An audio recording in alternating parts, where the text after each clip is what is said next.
모든 인간은 파도인 동시에 바닷물이다. 하지만 파도의 삶을 산다. 물의 삶을 살지 않는다. 파도의 삶에서는 본성을 알 수 없다. 본성을 아는 것은 물의 삶이다. 우리가 본성을 아는 순간 갖고 있던 모든 두려움과 아픔이 사라짐을 체험한다. 물의 삶은 신으로 향하는 삶이며 니르바나, 열반이다.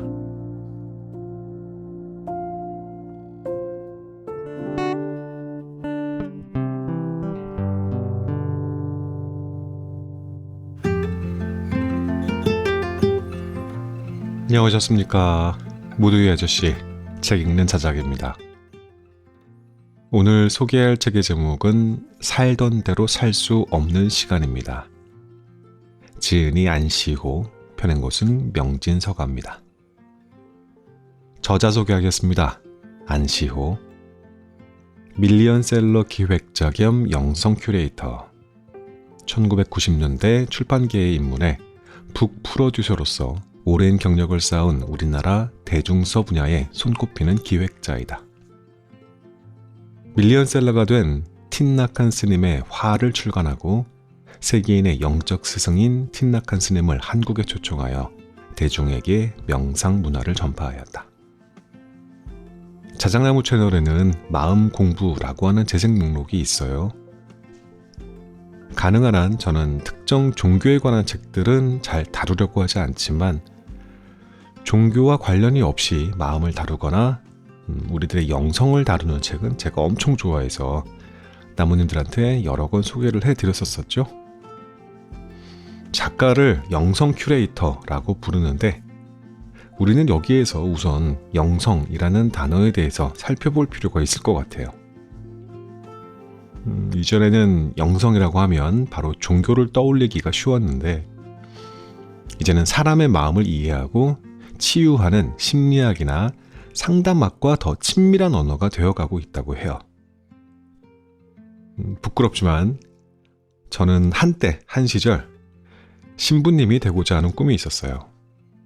진심을 다했는데 아주 약간의 은총이 부족해서 꿈을 이루지 못했지만 그 당시 저와 함께 사제가 되고자 했던 단짝 친구는 지금 아주 멋진 신부님이 되었습니다.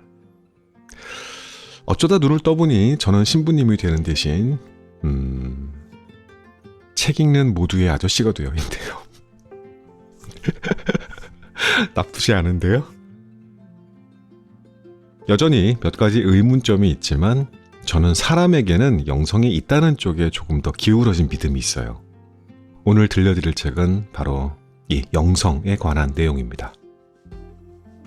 프롤로그의 글과 제가 좋아했었던 호흡에 관한 챕터 이야기 들려드릴 겁니다. 이 호흡법 파트 쪽에서는 여러분들이 눈을 감고 가만히 들으면서 따라 해봐 주시면 참 좋겠다 싶은 바람이 있어요. 자, 그럼 낭독 시작해 볼게요. 오늘도 끝까지 함께 해주십시오.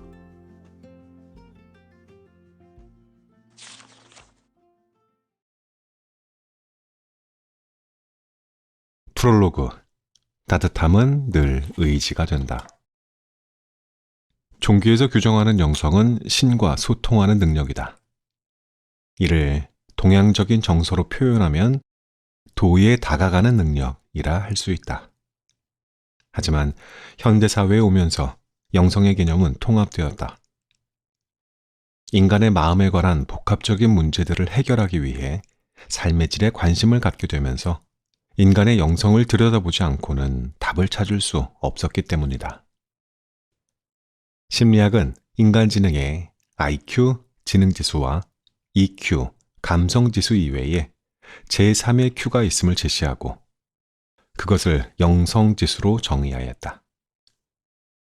SQ는 IQ와 EQ가 효과적으로 기능하는 데 기본이 되는 궁극적인 지능이라고 정의한다. 심리학은 이렇게 인간의 영성이 종교와 독립적으로 정의한다는 것을 꾸준히 밝혀왔다. 동양적인 영성이 엄연히 존재하긴 하지만 종교에서 출발해 심리학을 거치면서 인간의 영성에 대해 보다 깊게 파고든 쪽은 서양이다. 영을 뜻하는 영어 단어 spirit은 성서에서 비롯되었다. spirit은 헬라어, 고대 그리스어 퓨뉴마와 히브리어 루아흐를 영어로 번역한 것인데 숨, 호흡, 바람이라는 의미를 지닌다. 그러니 영은 곧 숨이라 할 수 있고 영성의 활성화는 숨이 무엇인지 알고 숨을 제대로 쉬는 것에서부터 시작된다고 할 수 있다. 동양과 서양의 정서를 통합해서 영성을 정의해보면 다음과 같다. 영성이란 인간에게 생명력과 같이 내재된 능력이다. 내재되었다는 것은 겉으로는 보이지 않는다는 의미다. 따라서 개발되지 않으면 아무런 힘을 갖지 못한다. 영성이란 한 개인을 우주와 연결시켜주는 우주적 에너지라고 할 수 있다. 마음이 답답한 어느 날 동네 뒷산에 올라간다. 동네 산이지만 산은 산이다. 올라가며 땀을 흠뻑 흘린다. 정상에서니 바람이 시원하다. 바위에 앉아 동네를 내려다본다. 내가 사는 동네가 한눈에 들어온다. 그러면 곧 이런 생각이 스친다. 나는 왜 이렇게 아등바등 살고 있는 거지? 여기서 내려다보니 동네가 참 작게 느껴지네. 잠깐이지만 초월자의 시선으로 자신과 세상을 바라본 것이다. 이렇게 산 정상에 앉아 동네를 내려다보며 나는 왜 이렇게 아등바등 살고 있는 거지? 하고 스스로에게 물을 수 있는 초월자의 시선이 곧 영성적인 시각이다. 그러니 소시오패스가 아닌 한 영성이 없는 사람은 없다. 하지만 우리의 영성은 대부분 비활성화 상태인 경우가 많다. 인스타그램에 올려놓았던 프로필, 사진, 텍스트, 동영상 등을 비활성화 상태로 변경하면 아이디가 검색되지 않고 타인에게 아무것도 보이지 않는 상태로 변한다. 우리의 영성은 이렇듯 존재가 없어지지는 않았지만 아무도 존재를 느끼지 못하는 것처럼 없는 것과 비슷한 상태다. 사람에게는 애초부터 우주와 교감하는 능력이 있었다. 하지만 문명 생활을 하는 동안 스스로 쌓은 지식과 경험의 지배를 받으며 그 능력이 사라졌고 지금처럼 자존감이 부족해지면서 움츠린 왜소한 존재가 되었다. 이제 우리는 영성의 활성화를 통해 잃어버린 우주와의 교감 능력을 되찾아 왜소한 존재에서 벗어나야 한다. 나는 내 직업의 세계에서 큰 성과를 얻어 많은 돈을 벌었었다. 하지만 일에만 몰두하다 건강을 잃었고 결국 재산도 모두 잃었다. 20년 이상 쌓아온 모든 것이 무너졌다. 아무것도 남지 않았기 때문에 말 그대로 깨끗한 실패였다. 많은 사람들이 그러하듯 나 역시 직업이 곧 나 자신이라고 생각해왔기 때문에 충격이 컸다. 스스로 내려놓는 것이 아니었으니 허망함과 상실감이 클 수밖에 없었다. 주변 사람들이 걱정을 많이 했다. 이럴 때 우울증이나 공황장애 같은 마음의 병에 걸리기 쉽기 때문에 주변 사람들의 걱정은 당연한 것이었다. 나 역시 그러한 마음의 병이 덮쳐올 것 같아 두려웠다. 자존감이 바닥으로 떨어졌기 때문에 어떻게 방어해야 할지 대책이 없었다. 나는 우울증에 안 걸릴 거야 하고 외친다고 해결될 일이 아니었다. 일찍이 미국으로 건너가서 서양인들에게 불교를 가르치신 숭산 스님은 서양 지식인들이 찾아왔을 때 가장 먼저 이렇게 물었다고 한다. 너는 누구냐? 건강을 잃고 운영하던 회사도 문을 닫고 재산도 다 잃었을 때 나도 태어나서 처음으로 나 자신에게 물어보았다. 이제 너는 회사도 없고 재산도 없는데 너는 누구냐? 그동안 내가 가진 지식과 관념으로는 도저히 답할 수 없는 질문이었다. 그런데 신기하게도 그 답을 해줄 수 있는 존재가 있었다. 나는 영이었다. 그때 나는 관념으로만 알고 있던 영의 존재를 처음으로 제대로 느낄 수 있었다. 영은 나에게 무의식의 정화를 원했다.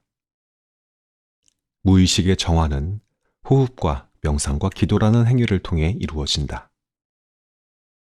나는 꾸준히 정화 과정을 거치며 내 영성을 활성화시켰다. 그 과정을 통해 내 영의 주파수가 신의 주파수와 맞춰지고 있었다. 신과 주파수가 맞춰질 때 태어나서 처음으로 따뜻함을 느꼈다. 아, 이런 게 신의 사랑이라는 거구나 하는 생각을 했다. 무의식이 정화되자 나의 영은 내게 큰 선물을 보냈다. 건강의 회복이었다. 하루하루 몸이 좋아졌다. 아마 신이 보낸 사랑, 즉 치유의 에너지가 작동한 것 같았다. 덕분에 나는 우울증에 걸리지 않을 수 있었다. 그때부터 나는 주변 사람들에게 우리가 더 이상 왜소한 존재로 살지 않으려면 영성을 활성화시켜 자신을 재발견해야 한다는 이야기를 하기 시작했다. 그런데 생각지 못했던 반응이 왔다. 내가 영성을 이야기하니 사람들은 종교를 권하는 줄 알고 손사래를 쳤다. 인류 역사 속에서 종교가 이루어낸 선한 영향력은 인정하지만 각 종교가 가지고 있는 도그마 또한 강해서 그에 대해 거부감을 갖고 있는 사람들이 많았다.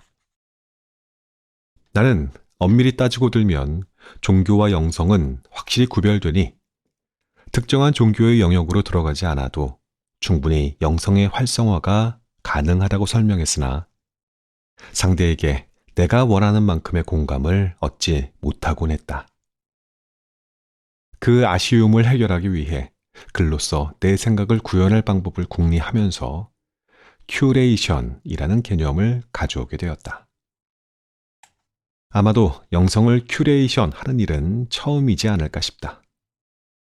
하지만 영성과 큐레이션은 내용적으로는 매우 친밀한 관계다. 영성을 큐레이션하는 목적은 자기 돌봄을 위함이니 영성을 큐레이션 한다는 의미는 자신의 영성을 되찾아 잘 보살피는 것을 말한다. 책이란 독자를 전제로 하는 것이다. 먼저 이 책이 누구에게 필요한 것인지 질문해야 한다. 그런 생각을 직업으로 삼았던 세월이 어느덧 20년을 훌쩍 넘었다. 중년의 나이가 된 누군가를 떠올린다.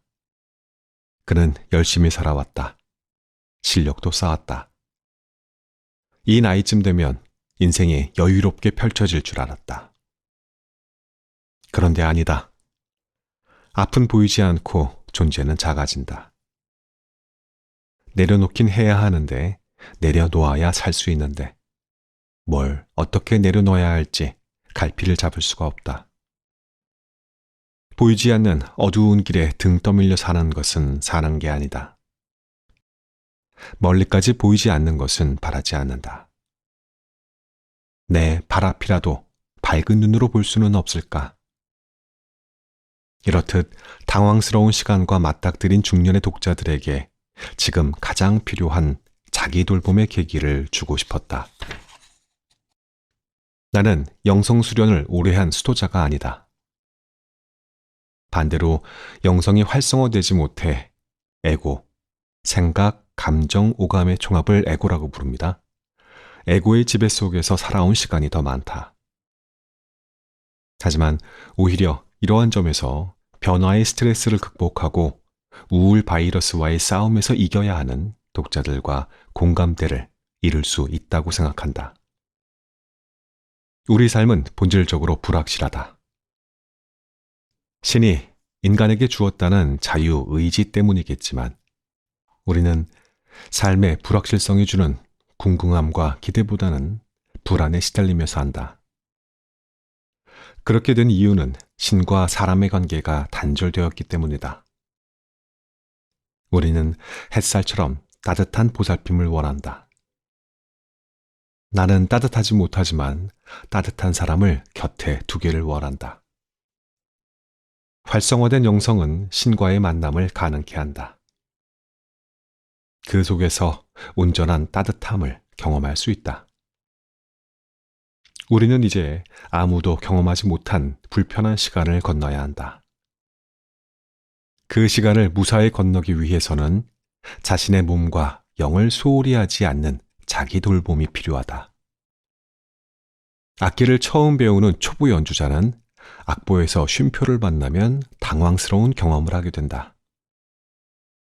멍하게 있다가는 전체 흐름을 모두 놓쳐버리기 때문이다. 쉼표를 만나면 속으로 박자를 세면서 소리나지 않는 연주를 계속해야 한다. 악보의 쉼표는 음소거 상태의 연주를 원한다. 지금 우리가 건너가야 하는 시간이 이와 같아 보인다. 멍하게 있다가는 인생 전체의 흐름을 놓쳐버릴지도 모른다. 영성을 활성화하는 일은 내가 의지할 수 있는 따뜻함을 만나는 일이다. 따뜻함은 늘 의지가 된다.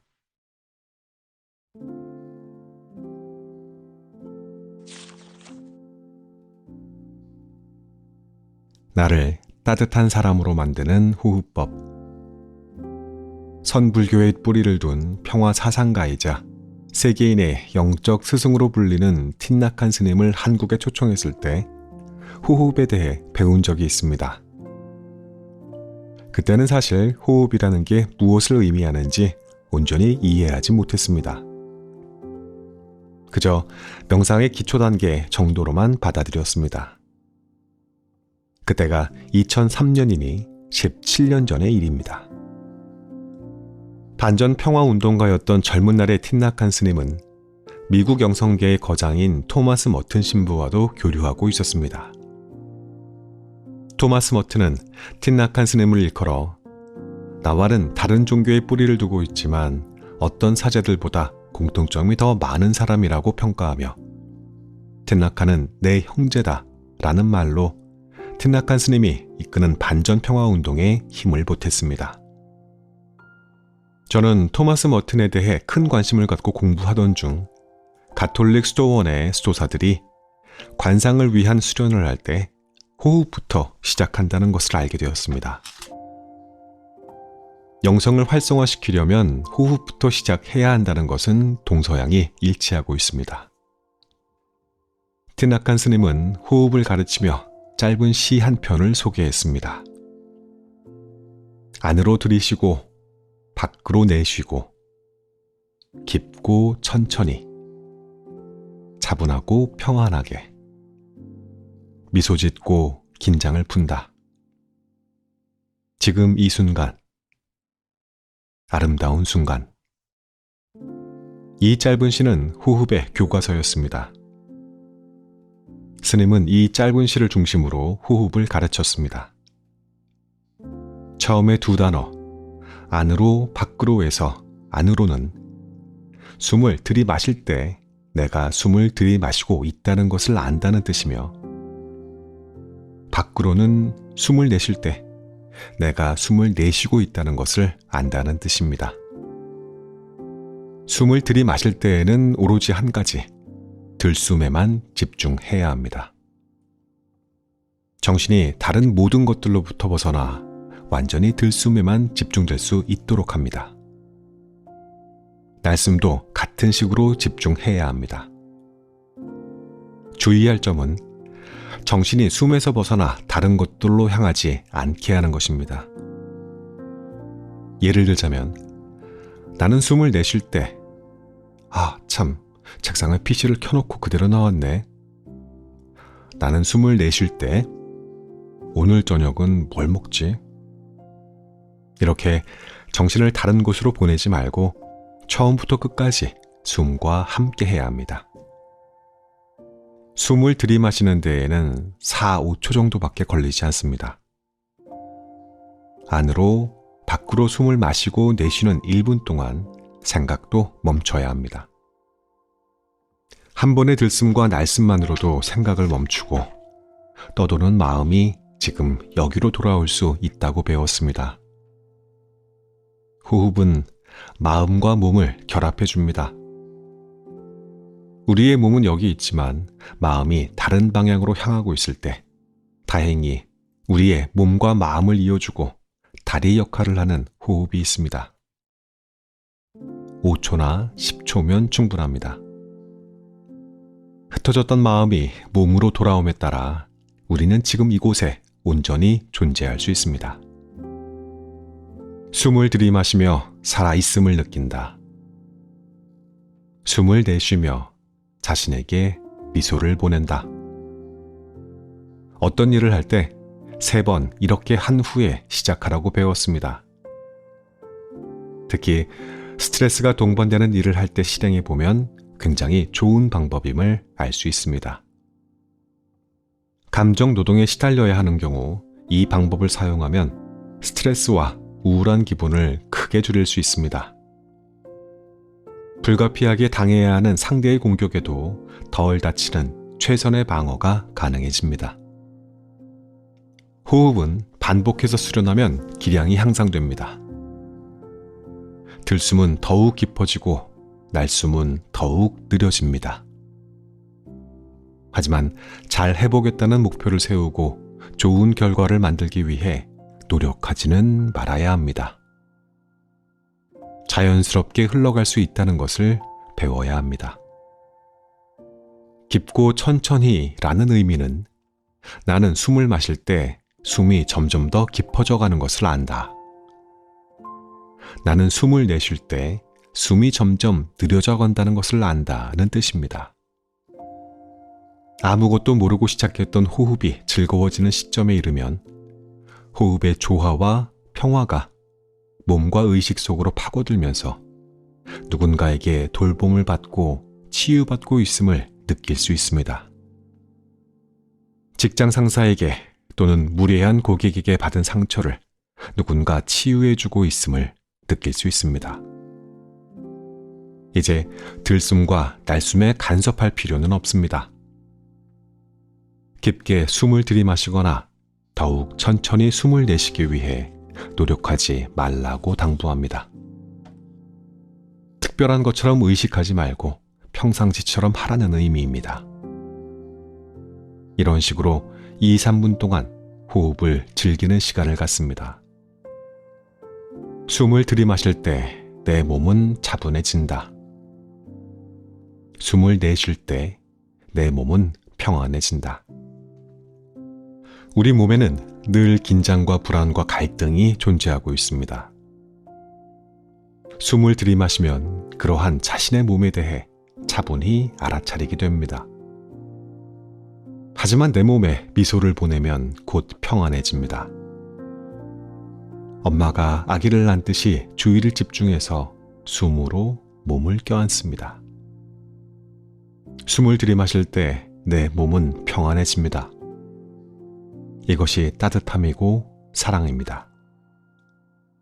숨을 내쉴 때 내 안에 따뜻함이 있으니 마음이 놓입니다. 주의를 집중하여 숨으로 몸을 껴안습니다. 곧 따뜻함이 느껴집니다. 격렬하고 불편한 감정이나 평화롭지 못한 감정이 남아있을 때에는 호흡 수련이 절실합니다. 편한 사람보다 불편한 사람이 더 많을 수밖에 없는 사회생활에서 자주 겪는 감정입니다. 이러한 감정에는 화나 두려움, 외로움이나 절망 중 하나나 두세 가지가 서로 섞여 있습니다. 그럴 때 지금 배운 호흡이 아주 유용합니다. 숨을 들이마실 때 내 기분과 감정이 차분해진다. 숨을 내쉴 때 나는 평안해진다. 그렇게 기분과 감정이 차분해지고 평안해질 때까지 반복해야 합니다. 나는 오랜 시간 이러한 종류의 격렬하고 불편한 감정들을 어떻게 처리해야 하는지 알지 못했습니다. 호흡 수련은 보험과도 같습니다.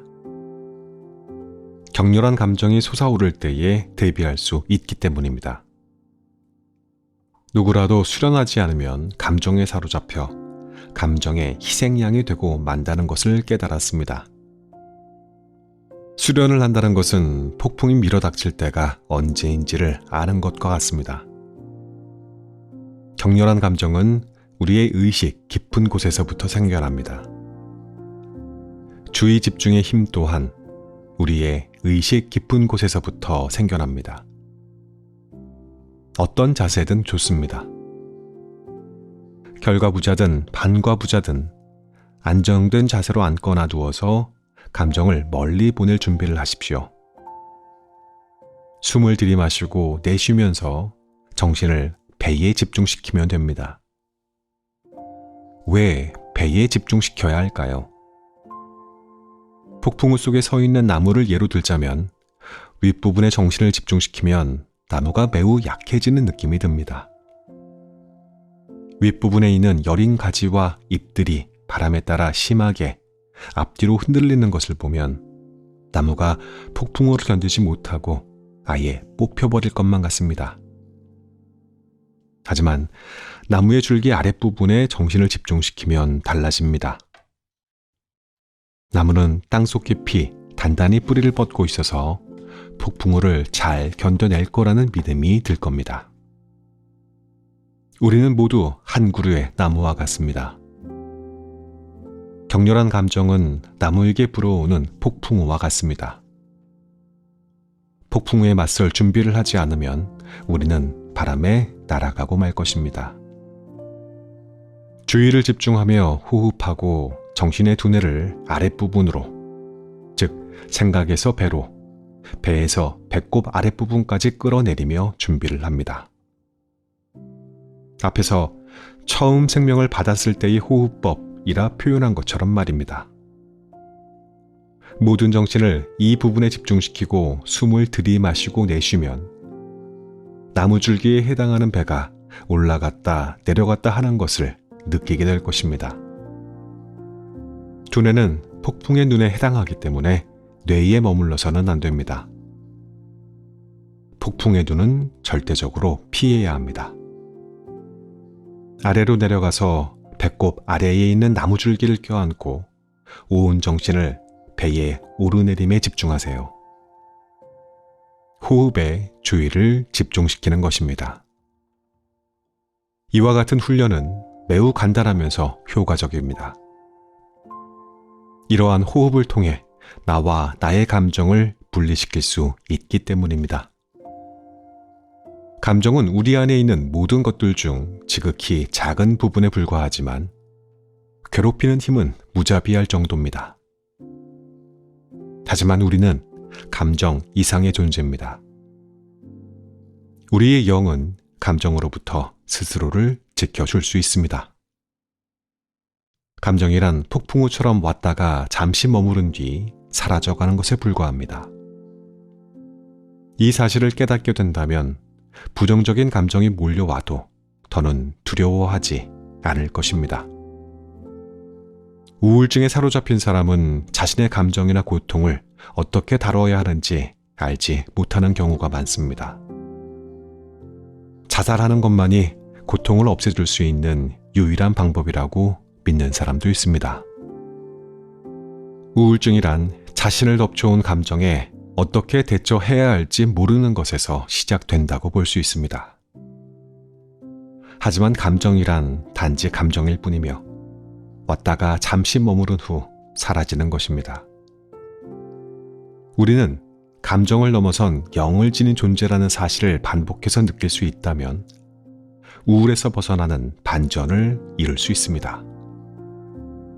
그러면 왜 감정 때문에 내가 죽어야 하는가라는 의문이 들기 시작할 것이기 때문입니다. 이제 다시 앉아서 호흡을 합니다. 모든 정신을 나무줄기, 즉 배에 집중시킵니다. 이렇게 15분이나 20분 정도 수련을 하면 어느 시점에 따뜻한 위안이 둘러싸일 것입니다. 위안이 오면 감정은 사라집니다. 감정이 사라진 자리에는 평온이 찾아옵니다. 감정을 다룰 수 있는 방법을 알게 되었다는 안도감에 기쁨을 느낄 것입니다. 그 기쁨은 다시 따뜻한 마음이 되어 돌아옵니다. 지금 마음이 평온하다고 수련을 미뤄서는 안 됩니다. 수련은 겹겹이 쌓여야 합니다. 격렬한 감정이 쏟아져 들어올 때 당장은 감정에 치일 수밖에 없습니다. 막상 감정에 치여서 멘붕 상태가 되면 수련 자체를 잊어버릴 수 있습니다. 그러니 멘붕 상태를 뚫고 나올 수 있도록 겹겹이 쌓는 수련을 해야 합니다. 앉아있든 서있든 가장 안정된 자세를 취하고 호흡에 주의를 집중하세요. 들숨과 날숨을 즐기고 정신을 배에 집중시키세요. 얘는 생명, 본래의 호흡이라 매우 깊고 느리며 강력합니다. 하루 15분씩 3주 정도만 계속하면 멘붕을 이길 수 있는 올바른 수련이 가능해집니다. 그러고 나면 격렬하거나 부정적인 감정이 밀려올 때에도 당황하지 않고 수련했던 방법을 떠올릴 수 있습니다. 이러한 수련을 통해 자신에게 부정적인 감정을 다룰 수 있는 능력이 있다는 것을 알게 되면 자존감이 훨씬 높아질 것입니다. 자신에게는 다음에 이런 감정이 생겨날 때 똑같이 하겠다는 다짐을 해둬야 합니다. 밀려드는 감정의 힘은 수련을 할 때마다 점점 약해집니다. 우리가 감정에 대해 슈퍼갑이 되려면, 감정이 잠시만 머물다가 사라지도록 하려면 주의 집중의 힘을 이용해야 합니다. 감정은 결국 약해져서 우리의 의식 깊은 곳으로 돌아갈 것입니다. 이번 수련은 미소를 지어 긴장을 푸는 것입니다. 숨을 들이마시며 미소를 짓고 숨을 내쉬며 나를 놓아줍니다. 숨을 들이마시며 몸을 차분하게 하고 숨을 내쉬며 몸에 미소를 보냅니다. 숨을 들이마시며 기분을 가라앉히고 숨을 내쉬며 기분에 미소를 보냅니다. 미소를 보내며 놓아주기. 요가의 하나인 미소는 수련입니다. 즐거워서 미소 짓는 게 아닙니다. 기쁘지 않더라도 미소를 지을 때 얼굴 근육이 이완됩니다. 얼굴에는 약 300개의 근육이 있는데 부정적인 감정이 밀려오면 얼굴 근육이 곧바로 긴장합니다. 이런 순간에 거울을 보면 자기 얼굴을 보는 게 불편해집니다. 하지만 어떻게 숨을 들이쉬고 미소를 지어야 하는지 알고 있다면 긴장은 더 빨리 사라지고 기분이 한결 나아질 것입니다. 나의 미소는 이웃을 도울 수 있습니다. 우리 곁에 누군가가 긴장하고 있을 때 미소를 준다면 그 사람의 경직된 에너지를 풀어줄 수 있습니다. 숨을 들이마시며 미소를 짓고 숨을 내쉬며 긴장을 풀어봅시다. 과거에 일어난 일은 지금 나의 평온한 마음을 가져갈 만큼 대단치 않은 것입니다. 숨을 들이마실 때 다른 사람이 한 말이나 행동 때문에 화가 나 있다는 것을 깨닫는다면 곧 평온해질 수 있기 때문에 숨을 내쉬며 미소를 지을 수 있습니다. 스님은 작은 종이에 다음과 같은 문장을 적어서 지갑 속에 넣고 다니라고 말씀하셨습니다. 그 사람이 나를 화나게 만들지라도 내 마음속 깊은 곳에서는 평온해질 수 있다는 것을 나는 알고 있다. 가지고 다니다가 자제력을 잃어버릴 것 같은 순간에 종이를 꺼내서 읽어보고 숨을 들이마시라고 내쉬라고 가르쳐 주셨습니다. 세상에 큰 발자취를 남긴 영적 스승들이 많이 있습니다. 그들의 한결같은 바람과 당부는 깨어 있으라는 것이었습니다. 저는 그것을 영성이 활성화된 상태라고 표현하고 싶습니다. 현대사회를 살아가는 사람들은 깨어 있다는 게 뭐지? 라는 생각부터 하게 됩니다. 저는 깨어 있는 것을 생각, 감정, 오감을 담은 에고의 지배력이 약한 상태로 정리했습니다. 사실 우리가 선택한 삶은 대부분 에고의 강력한 영향권 아래에 있는 삶입니다.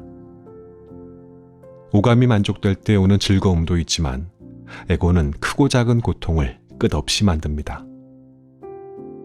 에고의 지배력이 커질수록 영의 존재감은 없어집니다. 틴나칸 스님은 이에 대해 다음과 같이 정리해 주셨습니다. 모든 인간은 파도인 동시에 바닷물이다. 하지만 파도의 삶을 산다. 물의 삶을 살지 않는다. 파도의 삶에서는 본성을 알 수 없다. 본성을 아는 것은 물의 삶이다. 우리가 본성을 아는 순간 갖고 있던 모든 두려움과 아픔이 사라짐을 체험한다. 물의 삶은 신으로 향하는 삶이며 니르바나, 열반이다.